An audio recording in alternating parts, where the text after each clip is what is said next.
A 56-year-old teacher who died on the first day of the new school year is laid to rest at Shooters District in Kellett's, Clarendon. Earth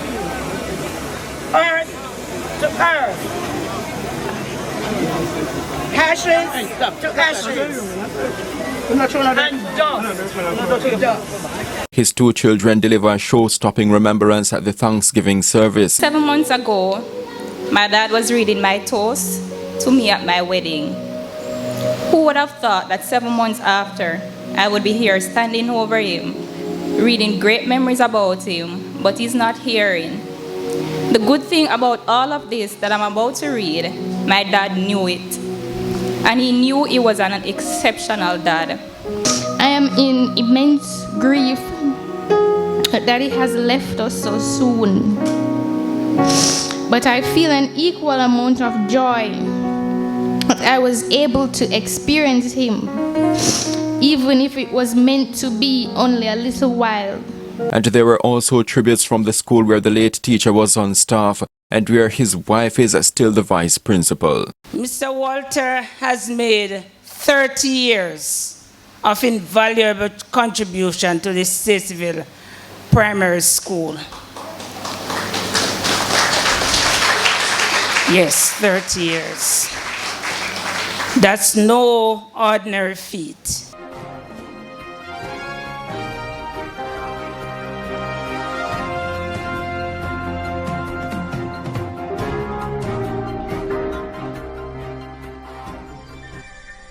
The sun was out in all its glory, contrasting the pall of gloom that lingered inside the Church of God in Kellett's, Clarendon. A relatively large number of people gathered at the sanctuary to pay their last respects to a multi-talented teacher, Devon Walter, who spent 30 years helping to mold young minds at Stacyville Primary School, located on the outskirts of Kellett's.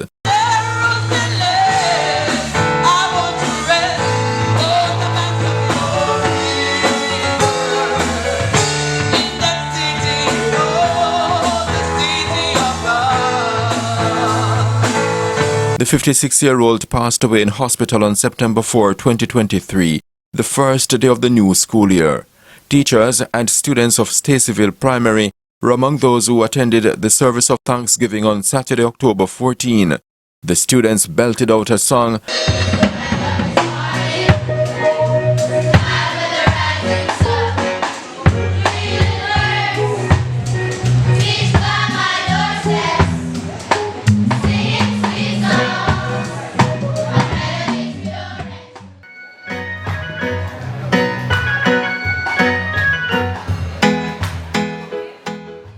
The three members of Walter's nuclear family were among those who sat in the front row at the church. They included his wife and co-worker Nadine, who is the vice principal at Stacyville Primary School. Her relationship with the man who went on to become her husband actually commenced while both were on staff at Stacyville Primary. They produced two children, Opara and the recently married registered nurse, Navidine. Our little family of 4 has now decreased to 3.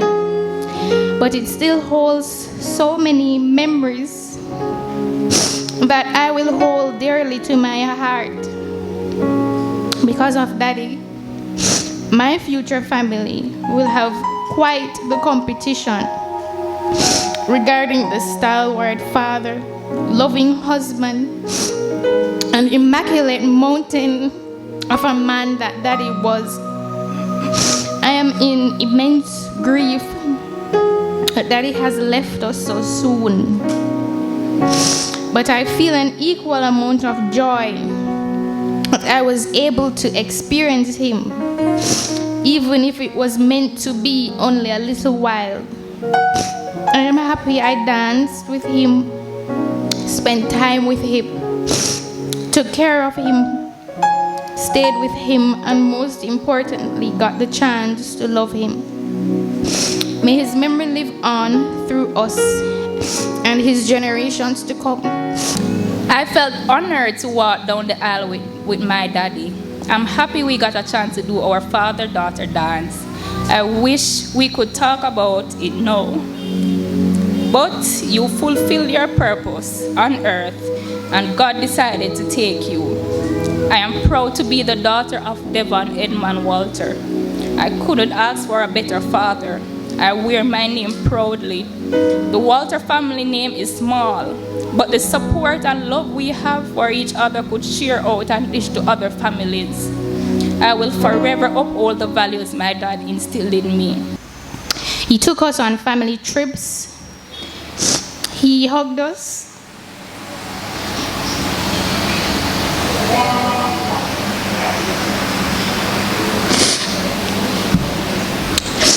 And made effort to show up for us at every graduation, every event that involved us, and proudly took pictures while doing so. That his best gift to us was his presence and the effort he made as a father and husband. Effort that he was no ordinary man when it came to his effort to make his family happy. Everything he did, he considered our comfort and our safety. He never spoiled us, but he made us content. Pray on, for this will tear those mighty strongholds down. Stay on your knees, for this is where the battle is won. Very soon you'll gain the victory. Another member of the family, Neville Castle, in a tribute, said he's proud of the man his brother had become. I'm just telling God thanks for that brother of mine who made me feel so proud of his family.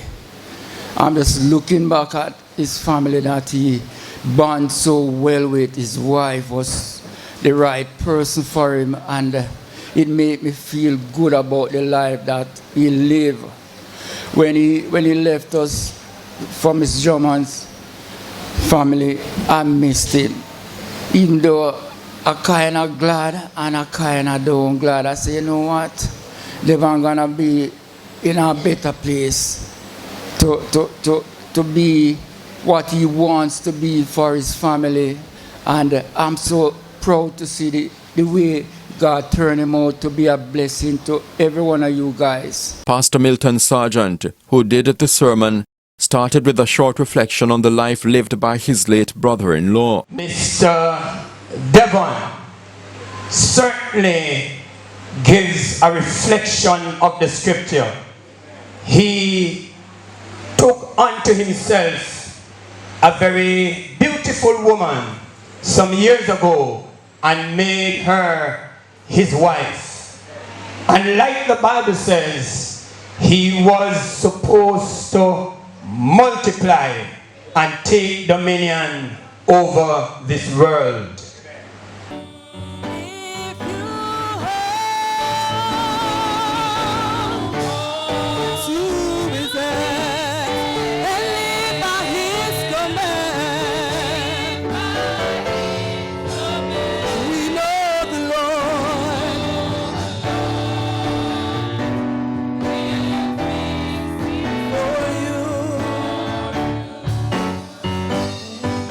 Walter's daughters and other relatives were not the only ones who observed his love for and dedication to them. Others outside the family were also taking notes. One thing I admire with him is the relationship that he was buying with his wife. They have a complete relationship. I would hope that many people could admire how they live. Anytime you see one, you will see two. You don't see one and a half. And that is what I very, very admire with him. There was nothing too valuable or precious that Devon would not do for these two little ladies.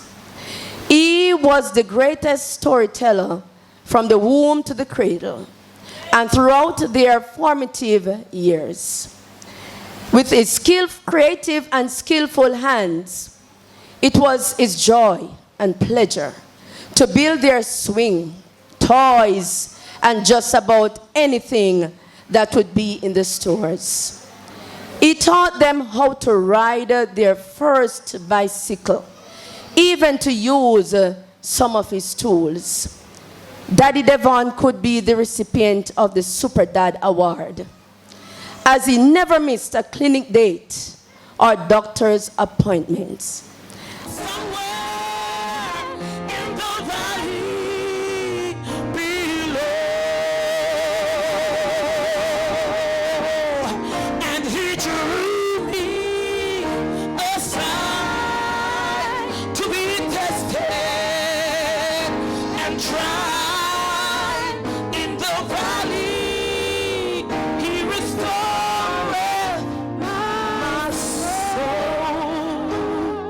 Flipping through the annals of time, different speakers walked the congregation through Walter's childhood, starting with his birth on Friday, November 4, 1966. Etta and Scarlett and Lindsay Walter were gifted with a handsome bouncing baby boy on Friday, November 4, 1966. He was named Devon, which means defender, and this spelled his reputation and character as humble as he was. Approximately a year after his birth, he was blessed and favored with another mother, Clarita Drummond, who loved, cared, and nurtured him without a measure and question. Devon was dear to her, as even in her final moments of her life, she would just be calling Devon, Devon. Is my little brother. He grew up with us from he was 1. He came to us, his biological mother took him to us and gave my mother his birth certificate. And from his time, we realized that he was a special child. And so, because he was so special, he had 3 mothers. His biological mother, my sister who wanted to take him as her child, and my mother who adopted him. And so he grew up in such a way that he was so unique. He did not sit down, and he was so busy. My sister bought him a little truck, and he would run around and pick up things and put in that truck, because he was that type from we saw him. And so we loved him so much because he was so cute and so unique. And so we cherished him as that little brother and that little baby. Walter's pursuit of a sound education commenced at Tate Basic School and continued at Kellitz Primary. He progressed to secondary education, the now Kellitz High, where his athletic skills propelled him to being champion boy and awarded 2 scholarships to Clarendon College and Vere Technical High Schools, respectively. He wanted to be an athlete, so he accepted the offer to Vere Technical High School and stayed with his brother Ernell, his wife Vi, and children. As the years progressed at Vere Technical, he suffered from a knee injury which halted his dream of becoming the world stage athlete. Devon was not daunted by this setback, but instead it gave rise to his skillful hands in technical drawing, woodwork, electrical installation. He did so well in those areas that he flawlessly transitioned to Knox Community College, then to CAST, now University of Technology, Jamaica, where he pursued electrical engineering and telecommunication. Though Walter chose those areas, his long and dedicated service as a teacher was already written in the stars. Mrs. Service, his sister and former principal of Stacyville All-Age School, encouraged him to fill a short vacancy. Yes, and passion for imparting knowledge and skills. He was quite adept in the disciplines of science, reading, and mathematics was his favorite. Ultimately, these 8 months resulted in 30 dedicated and committed years of his life. From my new daddy, he was always teaching. If I asked daddy as simple as, "Daddy, why did the ants bite me?" he would turn it into a teaching lesson. He was always equipped with wisdom and knowledge, and he made sure never to make it go to waste. Daddy profession fell right into his lap, and he couldn't escape it. He was my grade 5 teacher.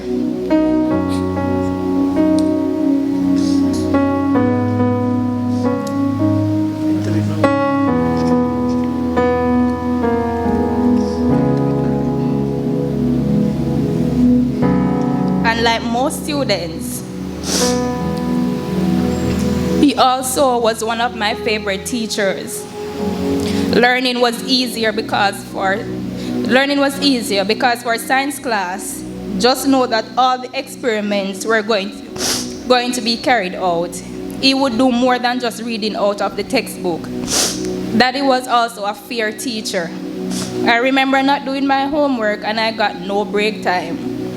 I remember placing my head on the table and crying, and Daddy came over there and rubbed my head and said to me gently, "I know you think this is the worst punishment, but in everything in life, every decision you make, you will have consequences to live with." He kissed me on my forehead, and he went back to his desk. I also remember while at home, Mommy was the one who had to help me with homework because in his heart, it wouldn't be fair to him to teach me at school and then have to teach me at home. You would have thought that as a teacher's daughter, you would get preferential treatment. Let me tell you, that was never the case. Daddy was just a fair and just man. There was also a tribute from the chairman of the board at Stacyville Primary School, Rebecca Pinnock, who is also principal at Matney Primary.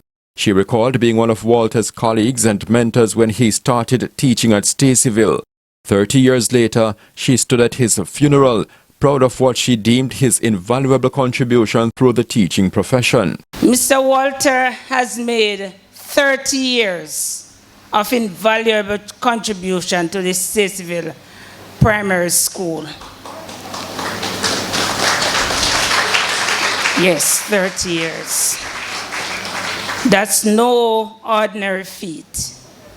During these 30 years, he has positively impacted the lives of students, too numerous to mention, and I've seen so many of them here today. And when you say Mr. Walter impacted lives, it went beyond the four walls of the classroom. When he worked with some students, he took them beyond the ordinary. Even things you would not have thought he would have been teaching them, they would come out. Even the slowest of learner would have learned something from Mr. Walter. He was very generous and gracious to those who worked with him, treating us, his colleagues, with equality, and frequently referred to the staff as members of an extended family. He played many roles and was very instrumental in the life of the school. Being the school's photographer, he never missed a Kodak moment. He was always behind the camera, capturing treasured moments and retaining precious memories. Mr. Walter was an optimally rounded member of staff. He proudly wore the hat of technical support personnel, setting up projectors, musical instruments, microphones. One could dub him Mr. Fix-It. He suited the position as the safety and security leader, quite well ensuring the safety of the students. Sports coordinator, climate change mitigation plan instigator, school's emergency ambulance, first aid personnel from a pencil point in the hand to a severe bursted, and the Parent Month and Child's Month committee member or roles he performed with great exuberance. Let us not slight to mention that he was forthright in sourcing tents and acquiring musical PA systems for the school. Mr. Walter's multi-talented and multi-skilled attributes will be dearly remembered as his mark is left on the Wall of Fame in Clarendon Northern.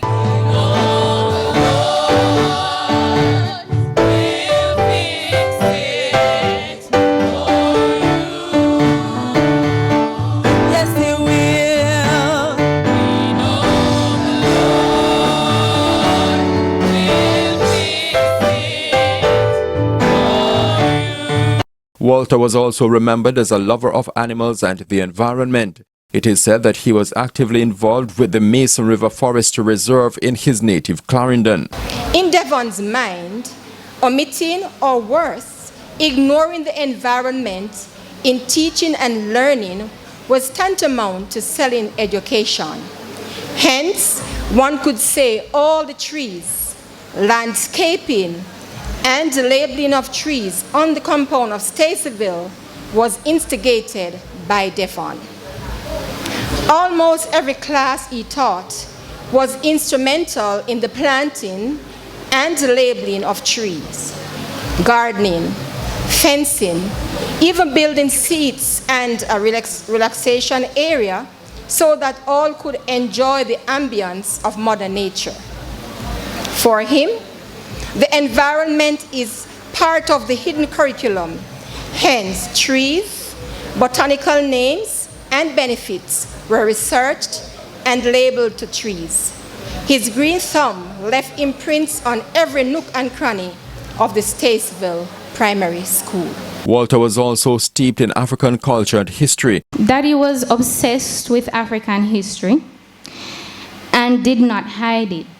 He preached and preached about the benefits of reconditioning our minds to love ourselves, loving our black skin, our natural, God-given, kinky, coily hair, and to boast in our traditions, beliefs, and values as descendants of Africa. It is because of him why I will never doubt for a second the beauty and power that black people possess. Marcus Garvey once said, "A people without knowledge of their past is like a tree without roots." I think Marcus Garvey would have been proud to know Devon Walter because he was propelled by that quote. One of his life's missions was to ensure that his students and colleagues alike remember their African roots.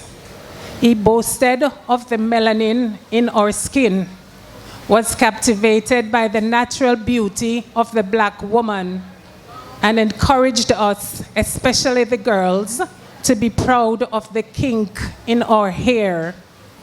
He felt that Jamaican African heritage was something to be passed down to our children and would get upset if students were even made to feel less.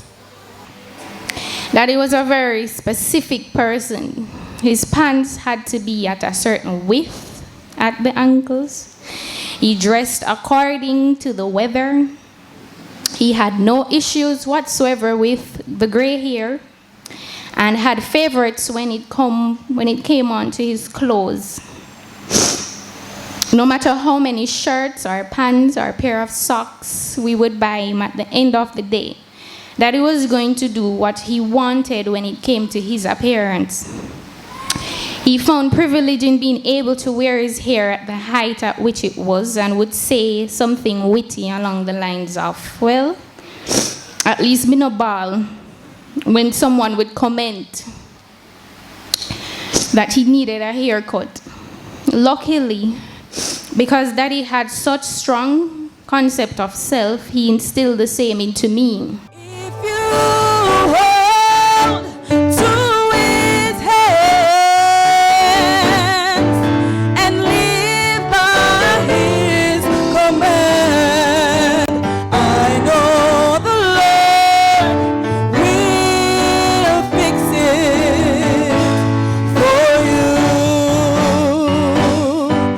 Walter was also described as a hands-on and multifaceted man, or a jack of all trades. Among the people who highlighted that fact is a former principal of Stacyville Primary, Nerissa May, who worked with the late Walter for 22 years. In a tribute read on her behalf, she drew for a political analogy. If Mr. Walter was interested in representational politics, there would not be so many members in the cabinet, as his portfolio would have to be Minister of Agriculture, the Environment, Children's Advocacy, with special attention to the education of boys and health reform. No matter what it was, a car, a leaking roof, a broken phone, furniture, even our dogs. Once it was broken, Daddy could fix it.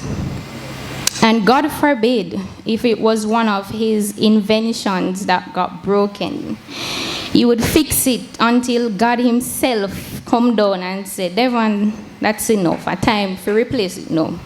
Walter's daughters told the congregation that they benefited immensely from their father's hands-on approach to life. I remember when it was just the three of us plus his friend Jerry in the night still working. It was fun because we felt like we were a part of what was going on. From early, I knew the difference between a spade from a shovel. We learned how to operate simple machineries from a tender age.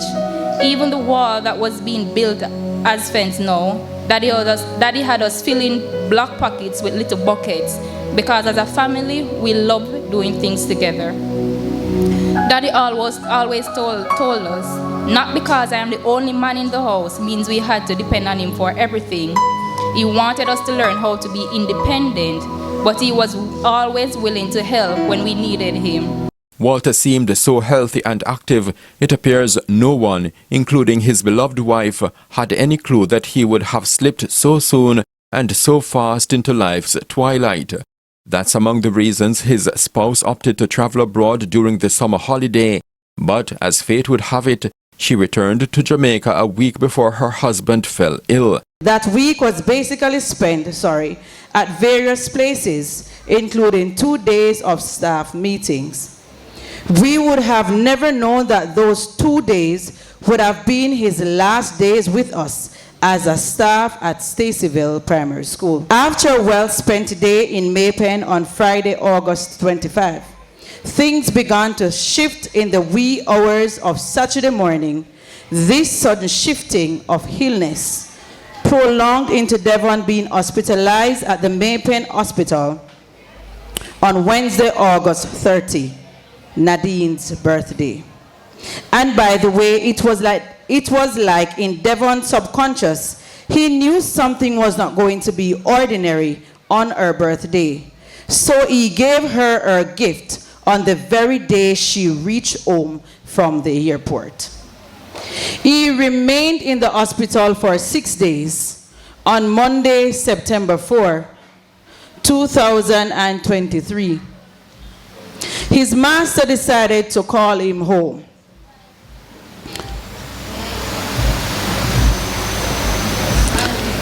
Devon, you are gone.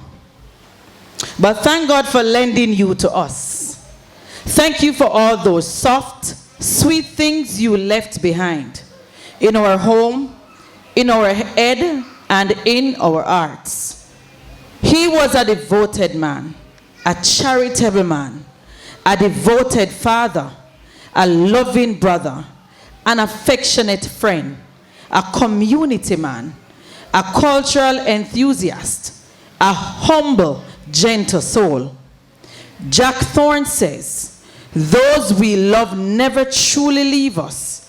There are things that death cannot touch. The love and memory of you will never pass away. The service of Thanksgiving ended. The people left the church and made their way to the family plot a few miles away.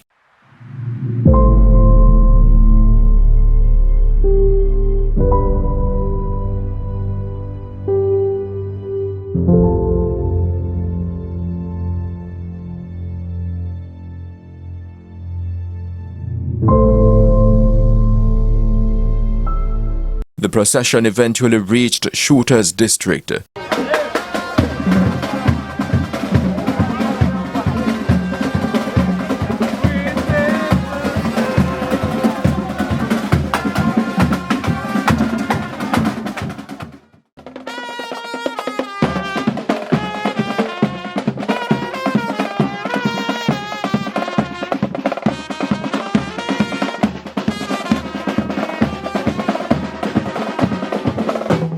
The casket at the graveside was opened for the last time, giving mourners an opportunity to take a final look.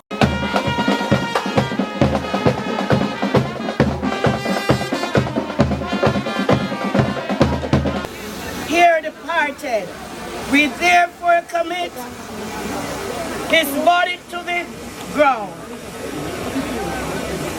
earth to earth, ashes to ashes, and dust to dust. The casket eventually was slithered into the grave.